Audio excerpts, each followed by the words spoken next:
after 9. Have phone, have laptop, have Zoom and WhatsApp. Who needs an office? As we're being told to stay home if we can work from there, well, many of us come to realise that going to work doesn't have to mean going to a building in a busy town or city.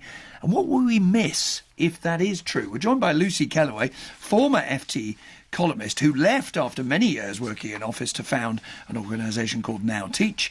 And we're also joined by Bruce Daisley, who is author of The Joy of Work, 30 Ways to Fix Your Work Culture and Fall in Love with Your Job Again. Morning to you both. Morning. Morning. Bruce, is it being over-talked up, this idea that the office is doomed, or is there serious conversations going on in corporate headquarters around the country?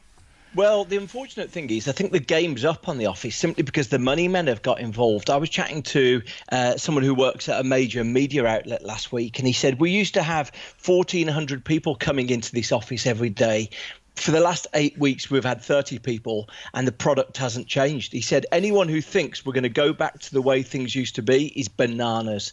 And I think that's the challenge, that we've seen the likes of the CEO of Barclays say that the notion of putting 7,000 people in a building is the thing of the past. And some of these big organisations like Morgan Stanley say we've taken a 180. We've agreed from now on we can operate with no footprint. So we've seen sort of the ad boss, Martin Sorrell, say that he spends £35 million a year on rent. He said, I want to spend that on wages. I don't believe a word of it. He wants to bank that money. And unfortunately, we might get misty-eyed about it. But I think the office in the form it used to be is probably now a thing of the past. Well, Lucy, should we care if it is? As I say, you left after decades in the FT's office and other offices. Did you miss it? Yeah, I think we should get more than misty-eyed. I think we should all howl at what we're losing. Some people are saying, oh, it's great, have laptop, as you said at the beginning.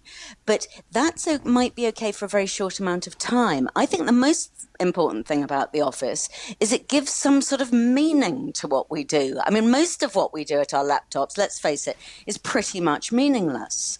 The best way of thinking there's some point to it is having other people who are sitting all around you doing the same thing. So there's that. What, you mean the coffee and the gags and the fun? That's what going to work really means. Yeah, absolutely. I mean, offices keep us sane. They give us that routine. And once we're there, we can be a different person. I mean, I don't know about you, but I'm absolutely sick and tired of being the same person all day as I slouch around at home. I want to have different clothes, go into office, see different people who become my lifelong friends, and have a complete laugh when I'm there. I think Bruce, if we've lost that, it's a catastrophe. Yeah, Bruce Daisley, people do think of going to work for the friendship, for the camaraderie, for learning from each other, don't they?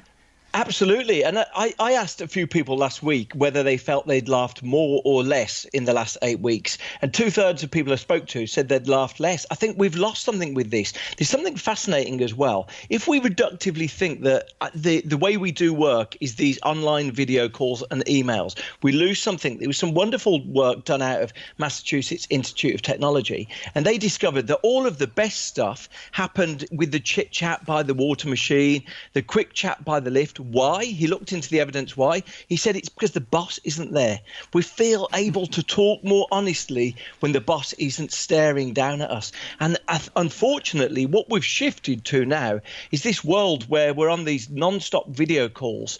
Our boss thinking the only way to demonstrate that we're working is if he summons us to these sort of Zoom-ageddons, 8 hours a day of video calls. And unfortunately, I think if we're not careful, a lot of companies will get rid of the magical things that made work so productive and creative. Magical things, Lucy, like the characters in the office, the people who go in to see if they're still there, being as eccentric as they always are.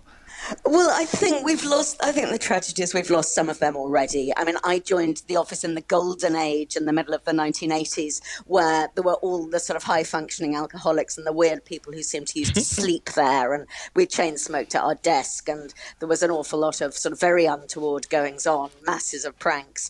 I think, alas, in the sort of hot-desking, pale beige offices of now, the characters have gone, but when you've got human beings, you will have some sign of life. I mean, meetings are very much maligned, but goodness, I would love to sit around a real meeting table with some real people and a real plate of biscuits right now. Bruce Daisley, are we not a real plate of biscuits? Are we not just showing our age? You know, you, Bruce, me, Lucy. With this horrible nostalgia, whereas there are lots of young people who are there with their coffee and their laptop and their jeans and their T-shirt, and they're very happy. Yeah, no, I agree resolutely that there's no point us getting too nostalgic about this because the game has changed. But there are some things that I think that will start differentiating the good firms from the bad firms. You know, one of the terrifying stats about work today, this before the crisis, was that 42% of British people say they don't have a single friend at work. So as Lucy's commented and observed, the world has already shifted. And I think there's a real danger that we'll end up with some younger workers who don't have these glorious home offices, who maybe find themselves working from 6 or 7 hours from their bed right now, will find that actually they're not doing the learning that we used to do. That most of us experienced our growth at work from hearing the office elders on a phone call or describing something. And if we're finding ourselves increasingly working from the sofa, we're going to lose that sort of experience passed down. So I do think there's something that's changed, but there's nothing we can do about it, I think. Bruce Daisley and Lucy Kellaway. I'm missing the people in the office. They don't believe me as I'm talking to them down Zoom from my basement, but really I am. Not you, Justin.